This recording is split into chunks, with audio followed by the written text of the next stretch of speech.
That's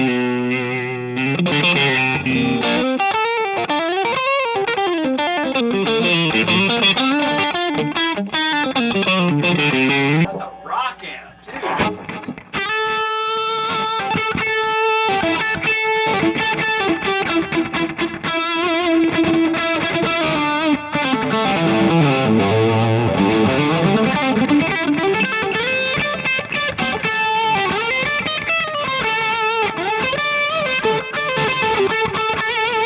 Welcome to Weekend Warrior Creative Lab. We got a good one today. We do. Very serious. I think we're becoming more serious. This is very serious. Yeah. No joking around. No joking around. But for real, before we even get started, thank you to everyone who checked out the last video. We got a little spike in views, which was awesome, and I hope it earned a subscription. Yeah, man, right? So, but today we've got a guest. Really? First guest in the history of the lab. And not a crappy one. I mean, a really good guest. I mean, how do we rate that? I don't understand. Right, it's only downhill from here, so sorry to all future guests. No, it's a friend, a local guitar legend, Jim Stevens. He's not only a great guitar player, he's a creative genius. I don't know if you know much about him. He's a fantastic photographer. He's a producer. He's just an artist all the way across the board. And so it was an honor to have him here, and learned a lot. Tons of good gear too. Oh man, I love, of course. Yeah. Get ready. In addition to the creative, get ready for the gear porn. It's coming.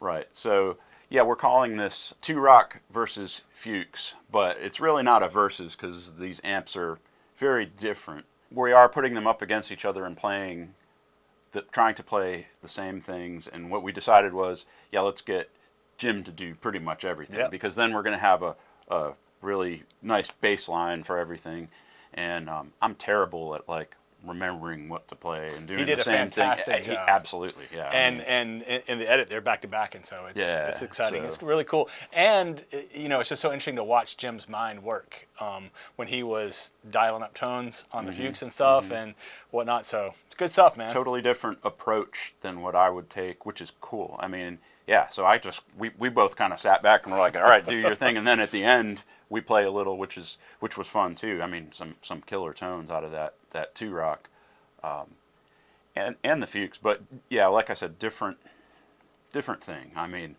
so it's not so much which is better, which is worse, or anything. It's just they're different takes on kind of a Dumble-ish approach to amps. So they both have the same kind of genesis, but the Two Rock Signature Reverb is a one-channel amp with a ton of tone shaping options for that one channel versus the Fuchs. I said versus.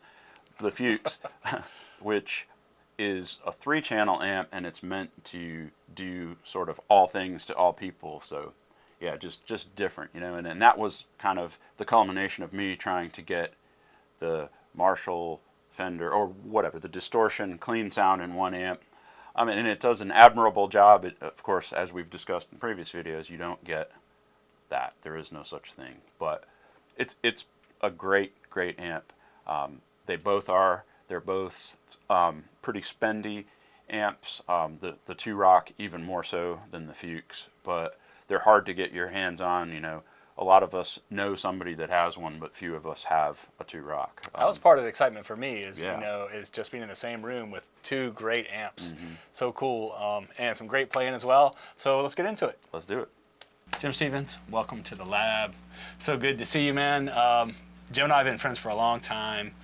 Big admirer of your playing, dude. Just like, oh, thanks, man. Next level.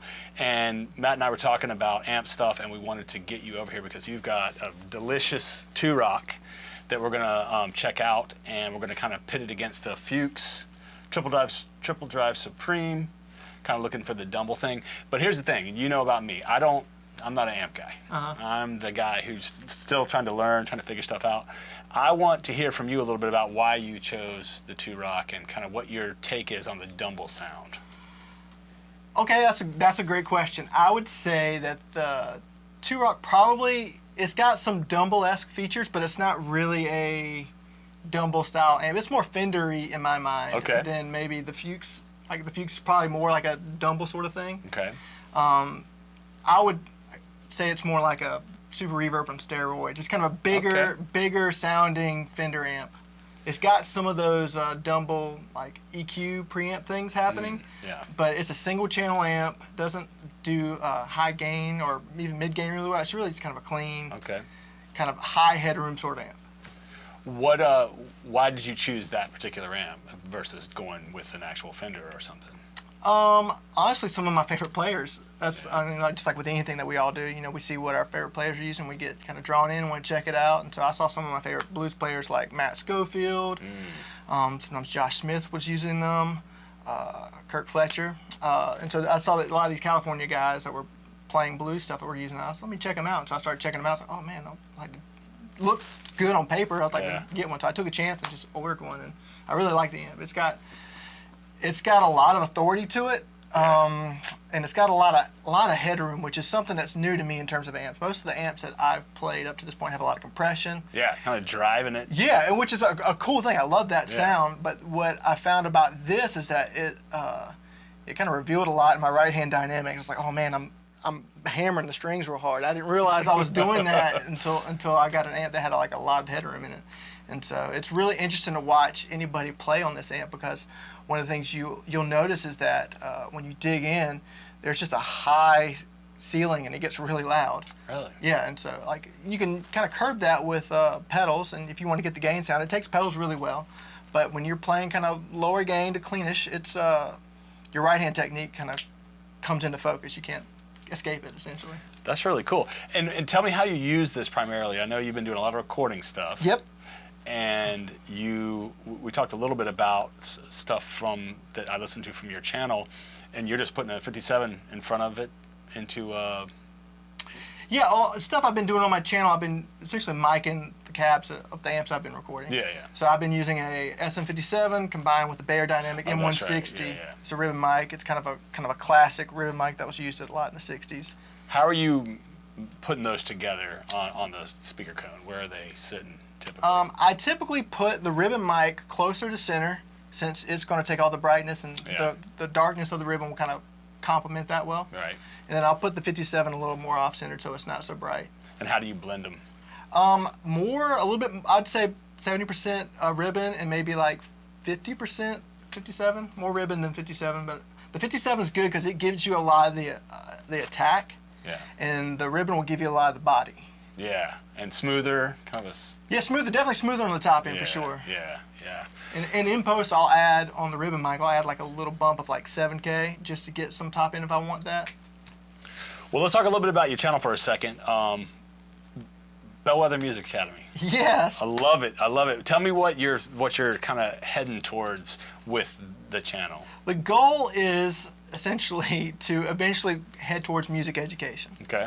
And so I'm doing a lot of gear stuff right now because we all know guitar players Yeah. love to deep dive into YouTube rabbit holes looking at gear. So I figure that's a good way to start building an audience. And so I'm starting off doing more gear stuff right now. But the goal is to move more towards kind of an online music educational content. What do you think your specialty will be? That is a great question. What I kind of want to do is to help kind of intermediate level musicians to be able to level up and to learn some other things. I'm not as interested in focusing on beginner stuff, even though I think that's great. Yeah. I'd rather do that in a one-on-one context, but I'd like to I would like it to be more like a minor league coach for musicians. It's kind of what I would think, that helps get somebody from an intermediate place to a more professional place where, hey, how do I dial in my tone? Hey, how do I get a gig at a church or with guys that I want to play with, that sort of thing. Talk about how to use the tools that you have, and also talk about how to use some of the musical principles that aren't often talked about. That sounds real comprehensive. That sounds interesting to put the gear element in there. Yeah, well, I mean, obviously for any musician, if you sound good, that's going to go a long ways in terms of the gear side of things. Yeah. But ultimately, your chops and your people skills matter more than anything, obviously. I mean, we all know that. Yeah. But a lot of people miss that, though. But a lot of people do miss it, and so that's one of the things I want to be able to talk about specifically. And so that's kind of the aim with the channel. What do you think what's your output goal coming up here? There's only been 2, and I want more. I'm ready for more. I'm working on. One of the things I want to start doing are video interviews. And so like this last week I've been working on troubleshooting a live streaming thing.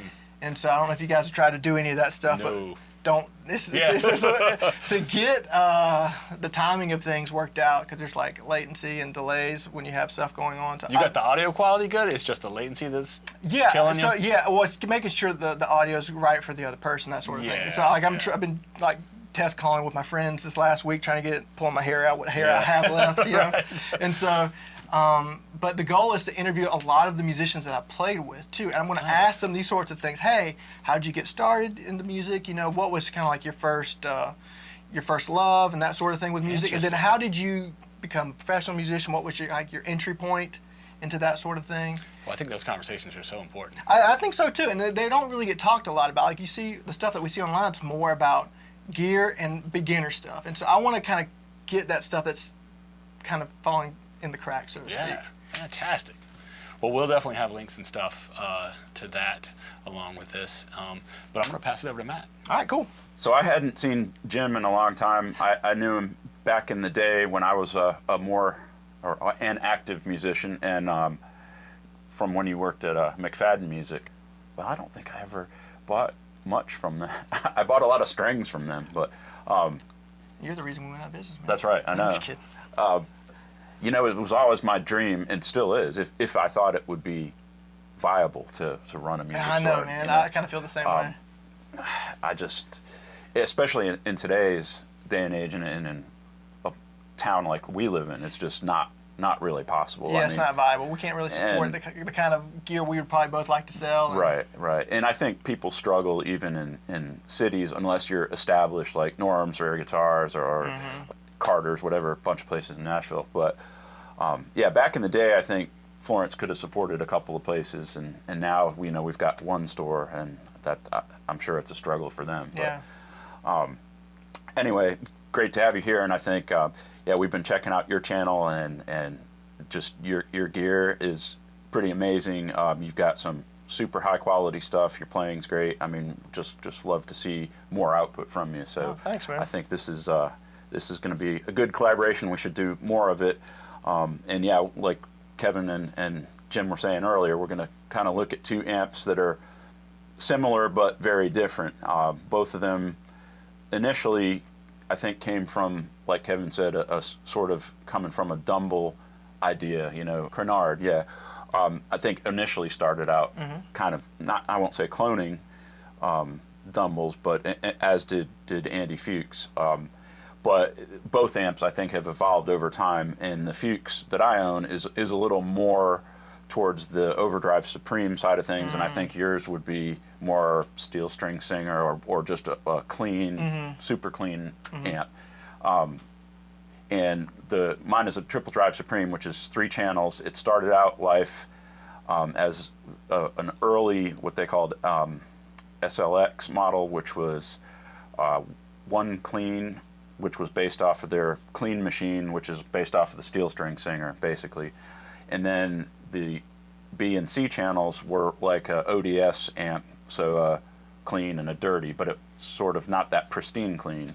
And then, but I eventually really wanted something 3-channel, because I was always searching for the Marshall Fender in a box. And of course, we've discussed in other videos that doesn't work. Exist. Yeah. It doesn't exist, doesn't work. This amp sounds great for what it is, but it's not that. Yeah. I sent it back to Andy. They're a great company for customer service. I mean, I can't emphasize that enough. I sent the amp back to have it updated to the new spec, and put the HRM mod in, which, depending on who you ask, stands for Hot Rubber Monkey or Hot Rod Marshall, or there's a lot of people. Or Royal Majesty. But basically, it changes the gain characteristics of the amp, and it imparts a more Marshall-style tone stack in addition to the Fender tone stack. So there's a little hatch, and I'll show a picture of that. In the top of the amp, you can flip that open, and then there's 3 trim pots in the top, and you can tweak those. It's not something you can do on the fly, because it requires Are those trim pots EQ related? They are bass, mid, and treble. Okay. And you have to adjust them with like a jeweler's screwdriver. It's very small, so it's not something you can sit at a gig and mess with. But it's cool. It made a big difference in the way the amp sounded on the dirt channels. What channel do you spend the most time on in this with this amp?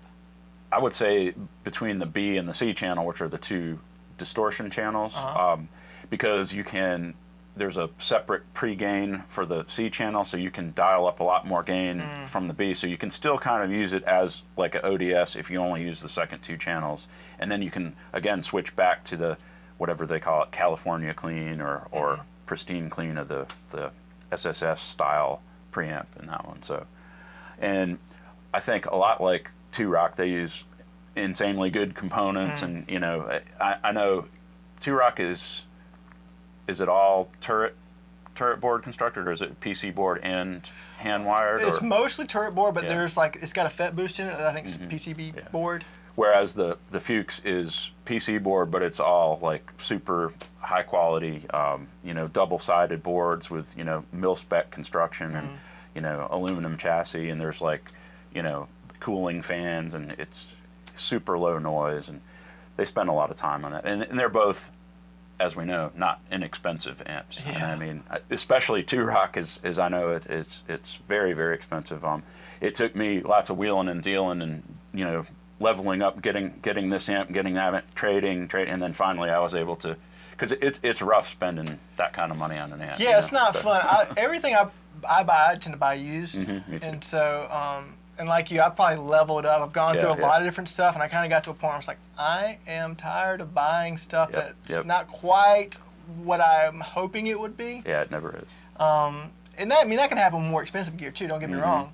I've recently just sold a matchless that I had for a little while. Yeah. And so the same sort Was of that thing. the HC30, the same one I did the video on. Check out that video. Yeah, it's a great amp, just not for me sort of thing. But with this specific amp, I found I wanted a good pedal platform, and I got that really, really well. And so it's really interesting the kind of approaches that these two different models are taking. One's just kind of a clean amp. The other one's kind of giving you some more variety. But how about the effects loop? Do you use that? Does it have series and parallel? It's got an effects loop, but I have not used it. I'm not an effects loops guy that often. And that's one of the big selling points of the Dumble style amps too, right? Is having series parallel, where you can do almost like a wet dry type thing, where you're not kind of sullying that signal. Your original signal, you're mixing in the effects on top of it or beside it, really. So. Well, it seems to make more sense with the way your Fuchs is set up, because you have those gain channels. I mean, that's where I would definitely want to make use of those time-based effects there. But so you use all your time-based effects in front of the amp? I do, but I'm also not playing with a lot of gain. Right. But do you use a lot of reverbs and delays and? Well, in the context that I'm using more recording, I'll use a lot of that stuff in post. And so that's where I'll play some of that stuff. And is it 6L6 amp? Yep. Okay.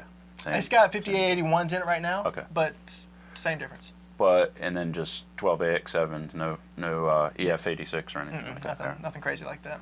Yeah, and mine's got, the Fuchs has the same, and it's got a sag switch, which obviously has something to do with rectification. I'm not really sure what it does. I don't think it switches from a tube to a solid state, but I'll put something up there and tell you what it does. But I honestly don't know, and I usually leave it in the sag position, so whatever that means. But I have a Germino Bass 35, which has an optional rectifier switch that switches between solid state and tube rectifier. And what I've noticed with that particular amp is that on the tube rectifier, the feel of it's a little more spongy. Right. And on the solid state rectifier, it's a little bit more immediate. And that's what this does, but I don't remember ever reading that it has both tube and solid state rectifier, so who knows what that does.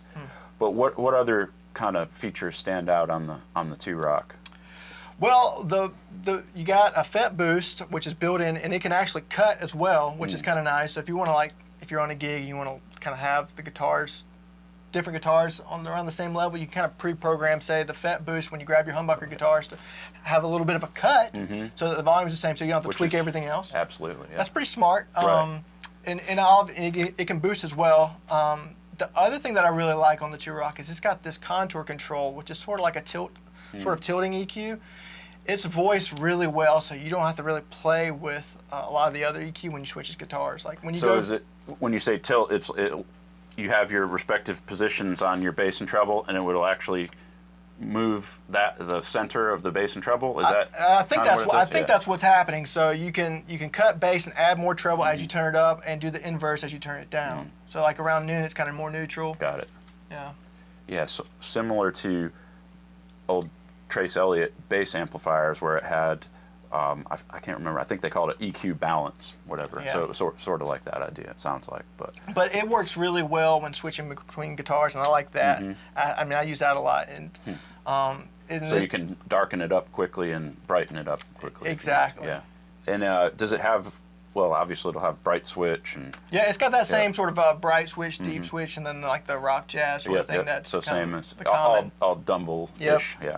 But like you said, interesting that I never thought about it as sort of a super reverb on steroids, but that makes sense given the people that like to use it too. Yeah. Especially, like you said, Matt Schofield is one that I knew played one, but kind of when I hear him, I hear, a Fender amp. So exactly right. But and not a distortion player per se. Not at all. Right. And who else? Doyle Who Bramhall is- II plays yeah. one. David Ryan Harris, who plays with John Mayer, uses one.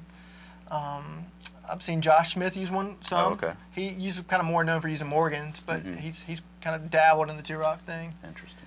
Also, maybe talk about guitars too. We're going to use a couple of reissue Strats, vintage reissue Strats. Mine's a '59, and it's pretty much completely stock. It's got the non-reverse wound middle pickup, so there's no hum canceling in any position, no attempt at being noiseless or anything like that. So it's just straight up.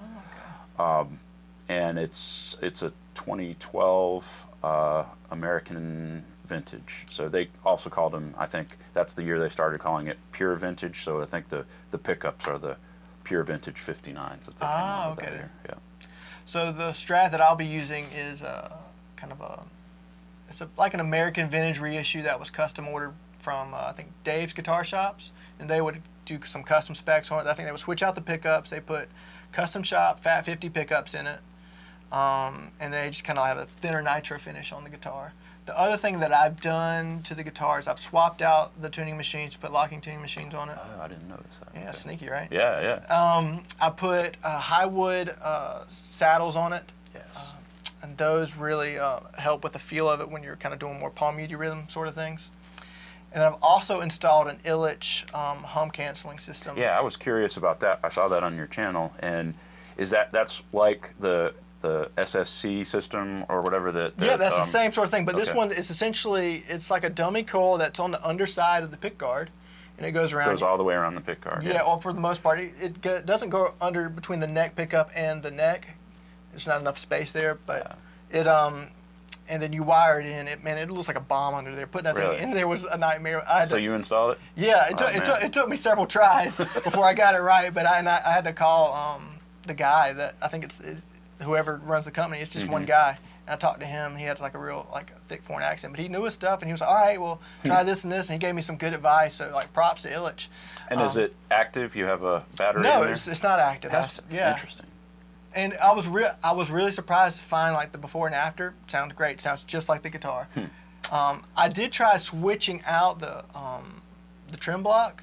I bought a nice Callahan block. Callahan, yeah. And I what hated everybody- the sound of it. So Really? I took it out, put the stock. So you could tell a difference. Yeah, I could really tell a difference. It got kind of brighter and tinnier, and it lost some of the body. Now that's one of the selling points of it, though, is that it's more sustain and more mass, right? Isn't it? It might be those things. However, I have a pretty bright touch just in general, and so I think it was just probably a bad pairing with my touch and just the.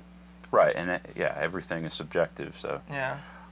Interesting, but the stuff the reason I bought it was, as I was looking at yours, slab fingerboard, versus the round lamb or veneer, just interesting things that make a difference, and you don't think of all the subtle things, you don't, not to get too cork sniffy about it, but the stories about Eric Johnson likes to sand off this and not use a backplate and all that, but truly that stuff does make a difference. And one thing, the neck screws in mine had somebody had not stripped them out, but they obviously used a screw gun on them, so it had little pointy things that would catch on your shirt. So I switched out the neck screws, bought just regular old Fender neck screws at 1 3/4. Turns out the vintage series all have 2-inch neck screws. So does that 3/4 of an inch in the neck screw make a difference? And then people say, oh, if you screw it in too much, it'll come through the fingerboard and all this. But it might make a difference in the sustain. And it's just all those little things, like the slab fingerboard versus round land, the extra 3/4 or extra 1/4 of an inch, all that, you know. So the truss rod adjustment on these Truss guitars rod. is kind of near the heel Yes. and the like body joint that where that happens. And I have to probably tweak my truss rod 2-3 times a year maybe. And I'm always worried about, like you're saying, stripping out those holes. And I was talking to my luthier friend Derek in Myrtle Beach, and he was saying, hey, maybe we could put some like threaded inserts in there. I thought about doing that just to kind of ensure the longevity In of the that. neck screw holes or in the truss rod? Well, putting like you get in the neck, put the threaded inserts Right. there, and then have like fixed bolts that would go into that. So that way they couldn't And that strip. might change the tone, though. Yeah, it might. Be So- careful. I know. How about, and I noticed you don't have a back plate on yours. Mine didn't come with one, so I bought it, and it was a great deal from a gentleman that I know in Nashville that I've bought previous guitars from too. But it didn't have a case or a trem bar or any of that, so it was a really good price. And but yeah, it didn't have a back plate or anything, and it just seems like the thing people. I never take them off of mine, but I like to get to it because sometimes I like to play that with it makes and sense. see what I like. Yeah. And so to kind of do that, I just hate having to unscrew the cover. Do you set your bridge floating or decked? It's a little bit floating, so I can go up a little bit. Yeah, that's always interesting. I set up my Strats differently. Like I had Brent Mills block my trem on my Jeff Beck Strat, and then I ended up taking that out, and then I've got this one decked because that one's a better trem. So, Yeah, it's got so the I was like, rolling bar on it too, after yeah. I did it, I was like, man, I don't want it like that anymore. Sorry, Brent. But he also set it up and did a really good job, better than I ever could do. But I'll have to check that out before I leave. yes. Anyway, yeah, that 59 is great. Yours is 62, right? Is that Yep. right? Or 61? Yeah. Subtle differences in them, I guess, but yeah, it'll be real interesting to hear them through the two high-dollar Dumble-ish / Fender style amps. Well, let's do it. Let's check do them it. out. Yep. Let's check out some of the switches real quick on the amp, just to show you guys what some of the controls do. We have this contour control. Right now it's around 1 o'clock. I'm just going to sweep that on the neck pickup just so we can hear what that does. This is that sort of tilt EQ function that we were talking about earlier. All the way up. Noon's kind of neutral. And then all the way down, which will add more bass and cut treble.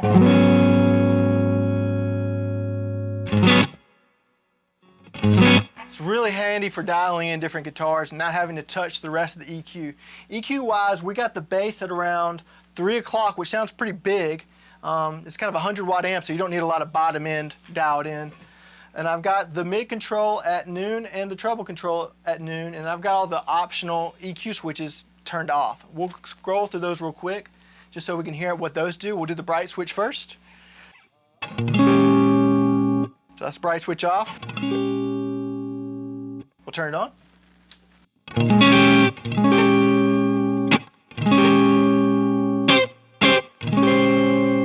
Off.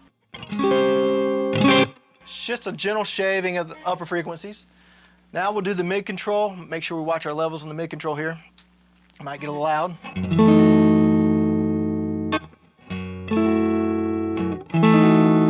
So that's mid control on. We'll turn the mid control off again. So the mid control adds a lot. It's a lot of mid content information. And we'll go to the deep switch next. Deep switch is off. And then the deep switch on. We'll do a big fuller chord, maybe we can hear it a little bit better. So that was deep switch on, deep switch off. It's a little more subtle than the mid control, but it's definitely doing something. You can hear that.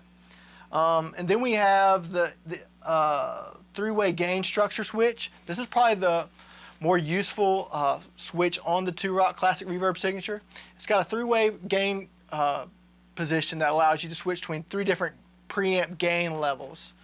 The first one is a blackface sort of sound, which is kind of a scoop mids. It's a lower volume, but it sounds really good with humbuckers. I like to use it when I have like a 335 or Les Paul or something. But we're now in the blackface setting. We've been on the Rock setting this whole time, but here's the blackface setting.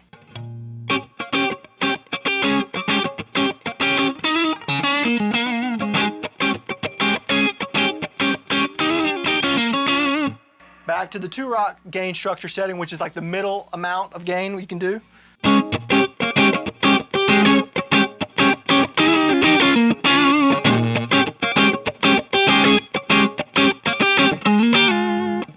All right, and then we'll go to the middle gain position, which is the Matt Schofield kind of signature. It's the loudest of the 3 options.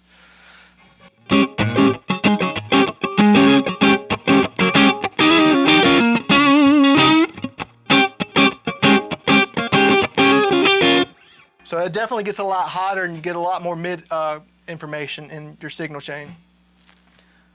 But that's essentially kind of the breakdown of what the amp can do. Let's check out maybe the reverb real fast and then we can move on to the Fuchs. Here's the reverb. We have 2 controls for the reverb, a send and return.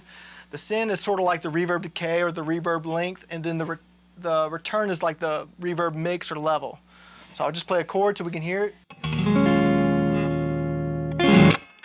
It's real subtle right there. I'll turn it up so we can hear that same amount of reverb, just louder.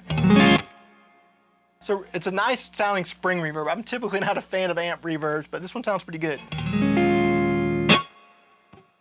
I'll turn the send level up so we'll get a longer reverb sound here.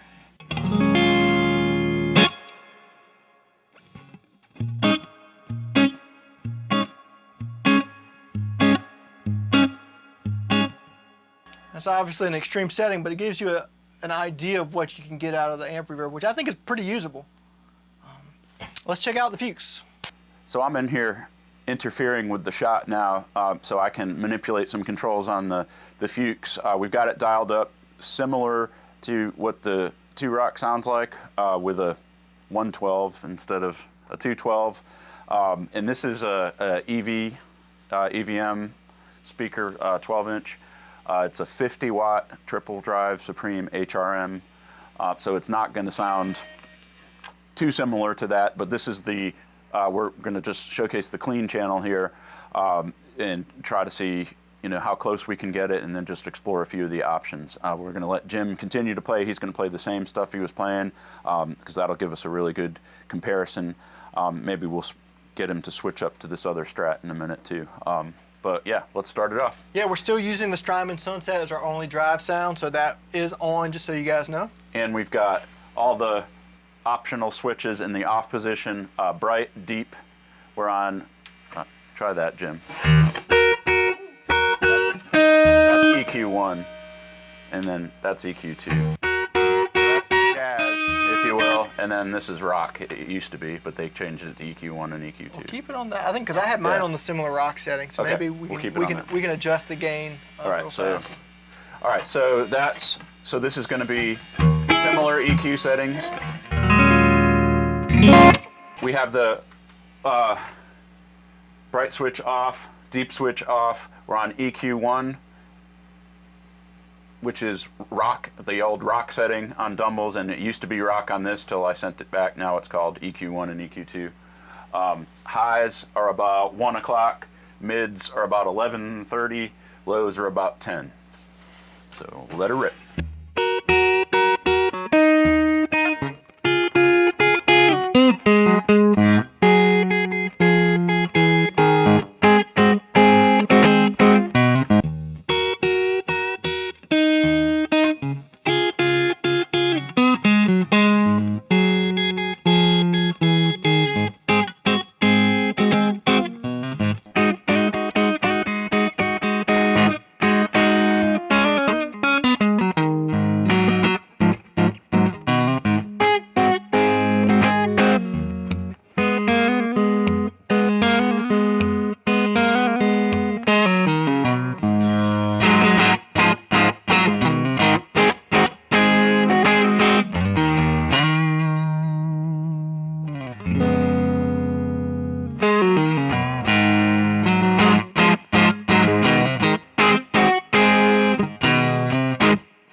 I'm hearing is like the mid range of this is a lot different. I think a lot of that's probably due to the speaker and the fact that this is kind of a combo cabinet that we're Right. in.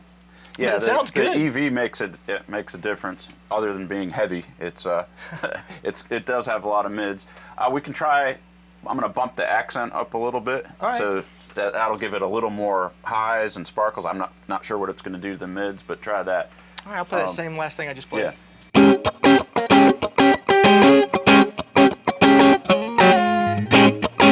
Can you turn it back to where it was? Mm-hmm.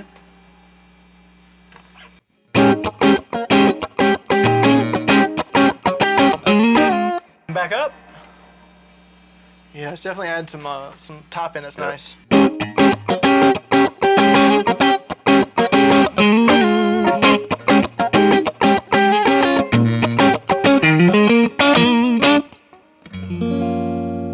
Another thing we can try is we'll flip it to the EQ2 and crank up the volume a little bit to compensate and see what that does. All Try right. it. That's definitely more scoop sounding Yeah. to me. Yep. Yeah. More top end. Mm-hmm. The mid information's a little less now.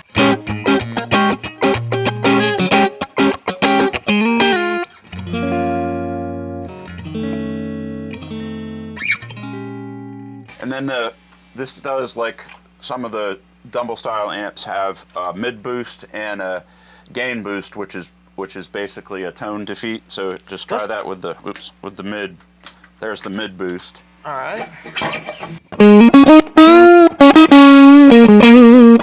It's a lot of mids. Woo! That is a mid boost. Hold the mids. Turn those mids down. Let me try that with a bridge. It might sound better with a bridge pickup with the will. mids on. Let me grab the bridge pickup.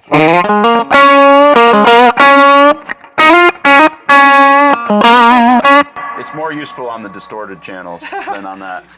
That is brutally loud. Go back to that EQ1. Yeah, I think I like the first EQ we were on just in Yep, general. that's where. Turn it yep. back down a little bit.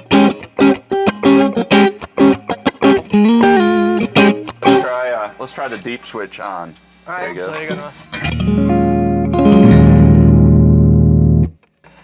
Let's try That's it. a lot of deep. Let's turn off That's better. and then on again. Oh, Oh yeah, that's more obvious than it is on the T-Rock. all right. Now we'll go for the bright. Here's off. On.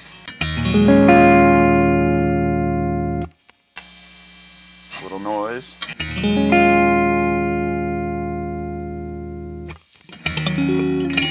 Backed off the highs to about noon. Yeah, I have such a bright touch that to me this is a bit abrasive. It is much. Yeah, it's a bit Try that. strong. Go back.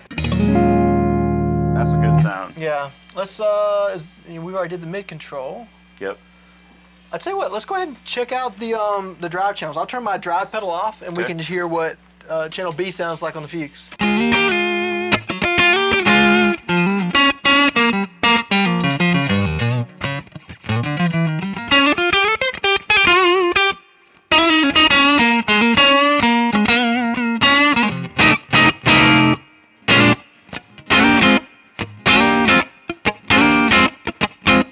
Sounds good.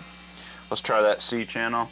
And See if that's going to have some more gain to it. But we're sharing the same Same EQ. Oh, okay. Yep. Let's see what I can play here.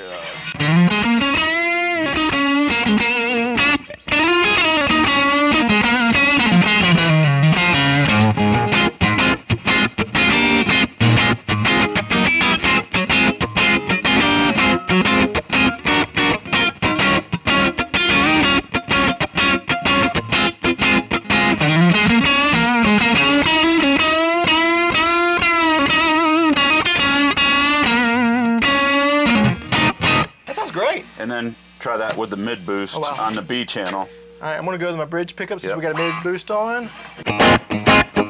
Go back to neck pickup. Don't like it. Turn it off. I'll tell you what. Go to channel C. Let me just hear that for a second. Now add the mid boost. I will switch to my bridge pickup. I think this will help kind of balance it out. Yeah, that sounds much better with the bridge pickup. And it's more effective, I think, with humbuckers too. Now here, try that gain boost. Okay.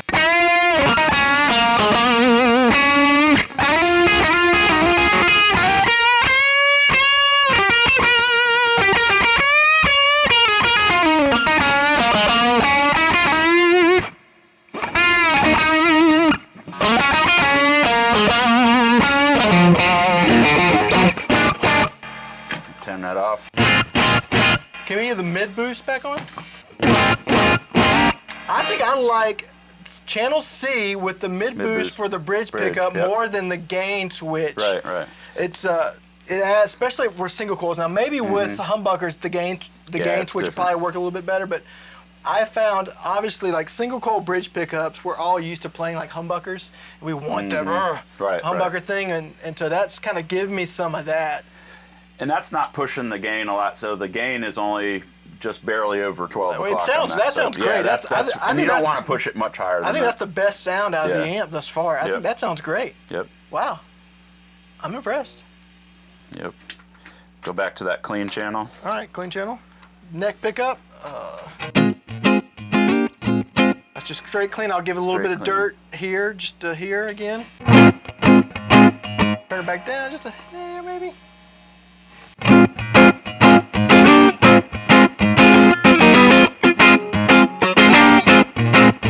I mean, the amps, B and C channels sound much better to me than the pedal right now with the clean channel. So that's kind of a... And that's where I've used it mostly, the B and C channels and not this.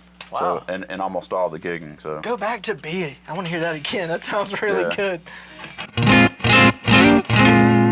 Here, C?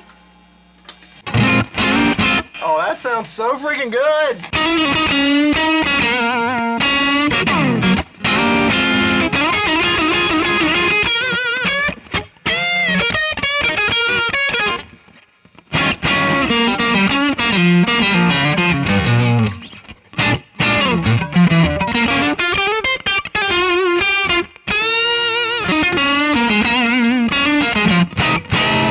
You can almost leave your drive pedal at home. Yeah, I don't need that. I'm not using any pedals. That sounds phenomenal. And then you could just click off to B and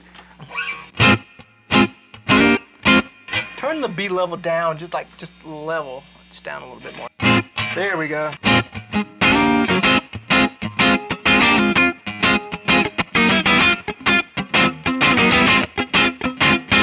Sounds good. And you've got separate masters for your B and C channels too, so yeah, you can have different different levels. The right hand stuff, Jim. What is it? What's the difference in the right hand response?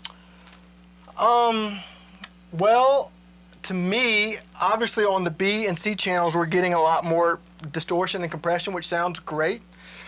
And so the response is that it's more compressed, and so you can dig in without without getting these ice picks. On the two rock, sometimes you hit real hard, you'll be like, whoo, especially when you're doing kind of like arpeggio stuff, or you kind of do an upstroke on the last string or something, if you're not used to it, it'll get you real strong in the room. And that might not come across in the recording per se, but like in the room, it's very just ice picks in the ear. Biting. Yeah, it can be bitey. It's not really, it's not too bright, but it's just it can be very loud.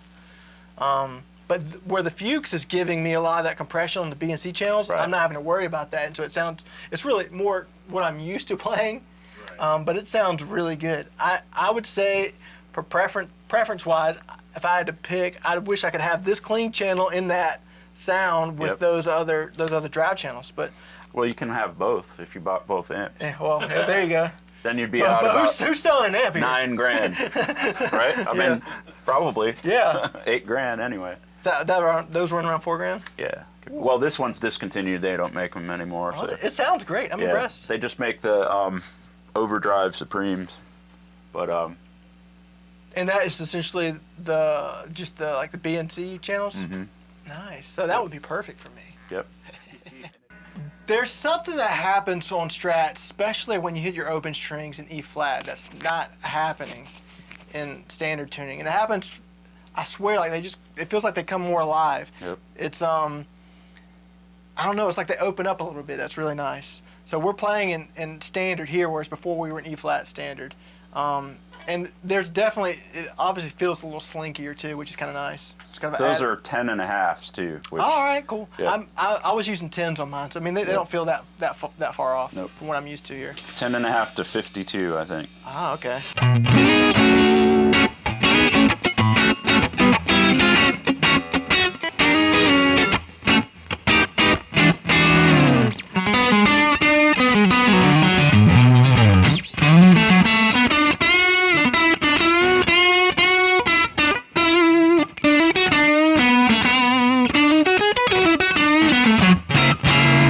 It's the B channel.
That's a rock amp, dude.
So you pegged it. That's all for me. I knew it. I knew it.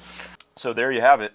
A couple of great amps played by a great player and then us.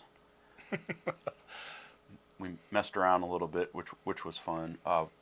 Probably do some more. Try to do some more stuff like this. I know Jim also has Gemino. I believe it's a bass 35 like head that. with in a cabinet, which I'd love to do some comparisons with that. And this Marshall, different thing. His is more based off of Plexi or a earlier circuit, and we still need to get around to the whole Marshall Summit thing. If we can get these 4 amps, because everybody does 2 amps. We want to do 4 Marshall amps, and we're just struggling to get 4 of them in here at the same time. But we're going to do that. So absolutely, and make sure you check out Jim's channel, Absolutely. Bellwether Music Academy. We'll put links to that in the bottom here, and he's got I think he's got a some new up. no. Yes, He needs to hurry this up. stuff Jim, out. if you're watching this, let's go. He's got also a thought we were slow. podcast. He's got a podcast that he's doing. Nice. And I saw a new episode come up today on that. I hadn't checked it out yet, but I saw it came up on my Instagram. So I know he's got, and I don't know if it's under Bellwether or something else, but we'll check that out, and I'll put that in the Jim's a fantastic description. player, a good dude, and he's got the heart of an educator, which I really like. He's Right. really trying to.